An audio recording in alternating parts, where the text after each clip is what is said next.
Assalamualaikum warahmatullahi wabarakatuh.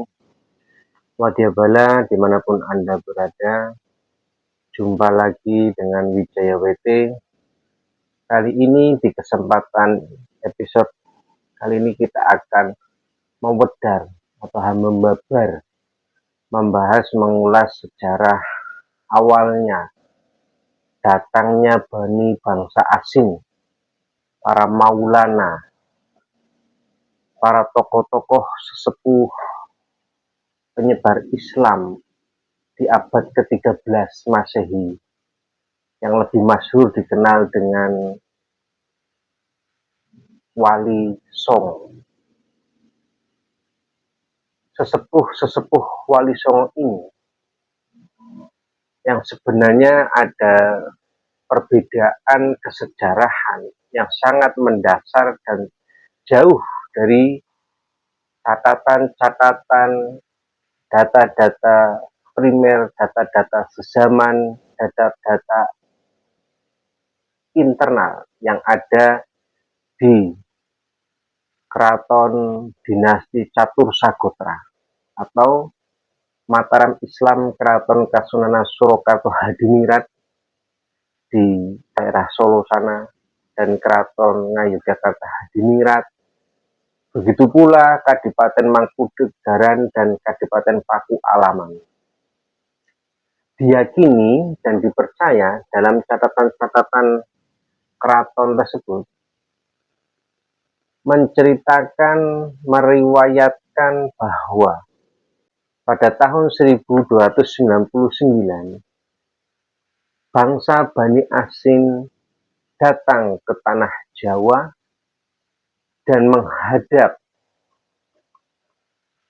Raja Majapahit pertama, yaitu Prabu Sesuruh, di dalam sebuah catatan-catatan keraton yang umumnya dikenal sebagai Raden Wijaya, pendiri kerajaan Majapahit. Ada perbedaan kesejarahan bagaimana Syekh Jumadil Kubro, sesepuh leluhur penyebar Islam yang ada di tanah Jawa ini di abad ke-13 masuk ke Nusantara, yang pada umumnya para penyebar Islam di abad ke-13 sampai ke abad ke-16 itu dikenal dengan sebutan Wali Songo, yang mana sebenarnya nama ini atau sebutan ini sangat jauh berbeda juga dengan data-data internal keraton. Tidak pernah ada sebutan Wali Songo, yang ada adalah jajaran Wali Tanah Jawa atau pepangkating Wali ing Tanah Jawa ing Keraton. Terlepas dari hal itu, kita akan menjelaskan awal muasalnya leluhur wali-wali ini datang ke Nusantara.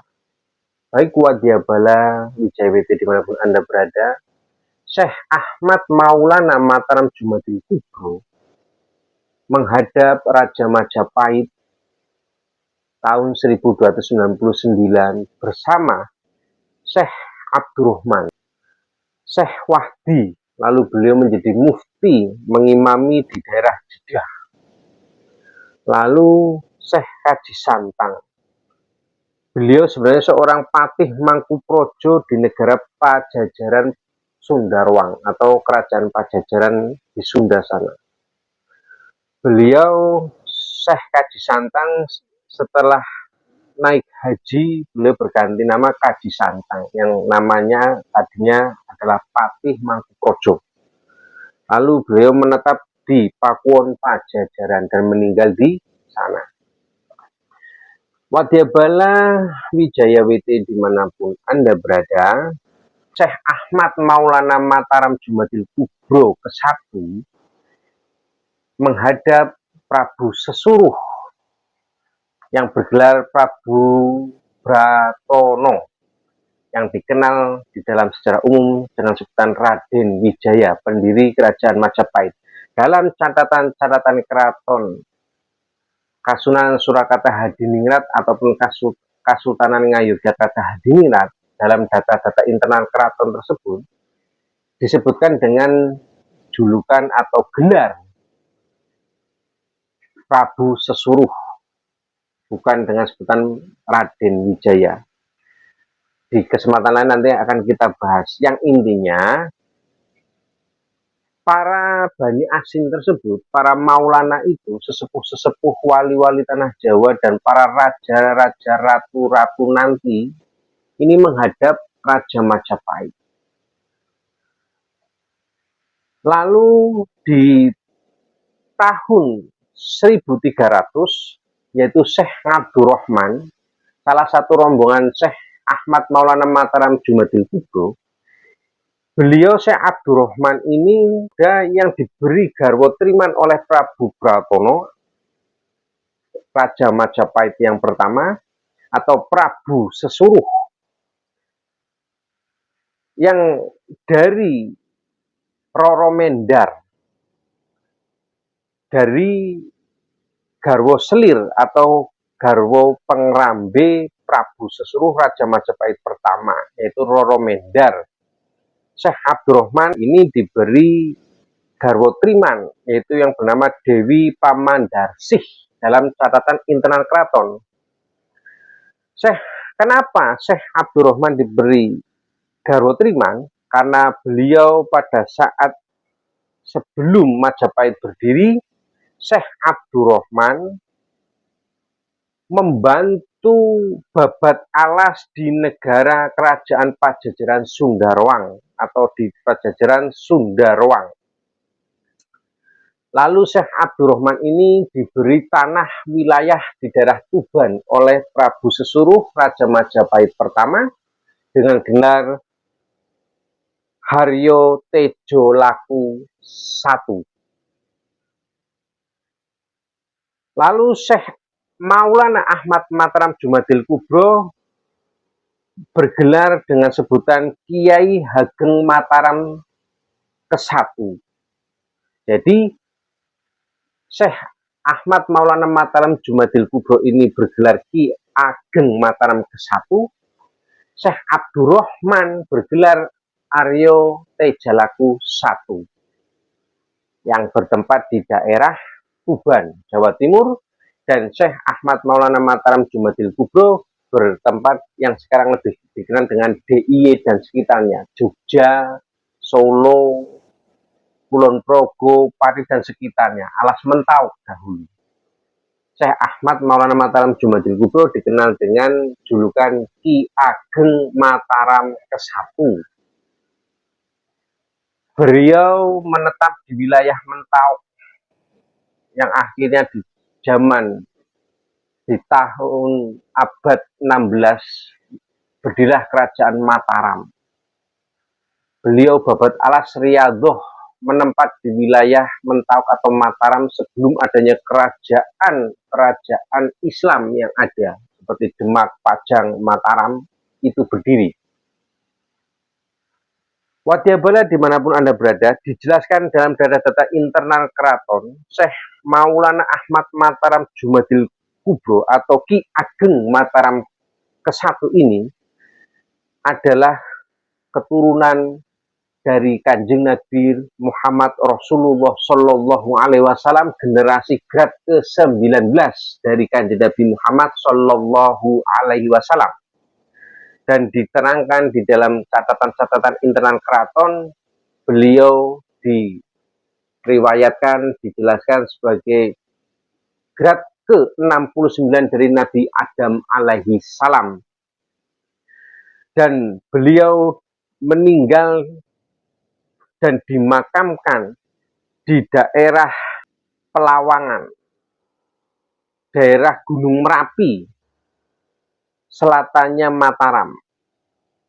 Beliau di daerah yang sekarang dikenal dengan daerah Jogja atau Yogyakarta DIY, sangat getol gentur kasutapane pun atau sangat kuat, sangat tekun berriyadhah, bertirakat, kholwat, bertapa brata, uzlah.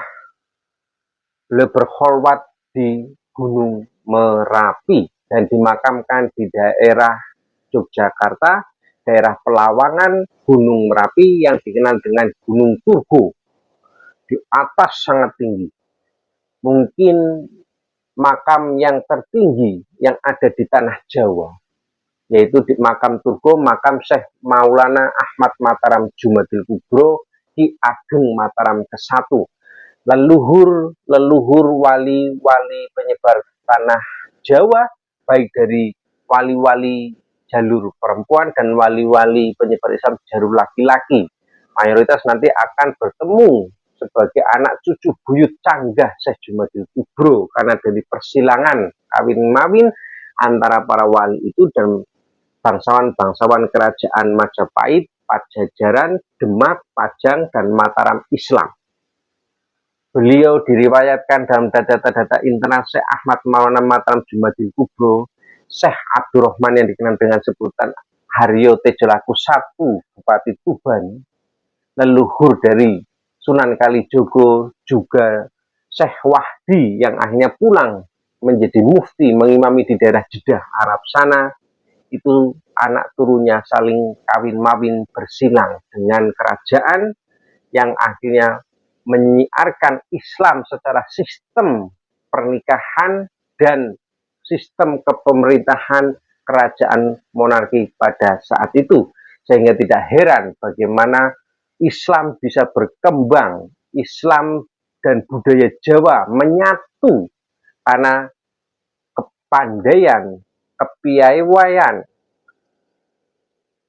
para penyebar sesepuh itu memadukan antara budaya, antara tradisi dengan ajaran Islam yang akhirnya budaya dan tradisi lokal disyariati dan dimasukkan ruh-ruh ajaran Islam.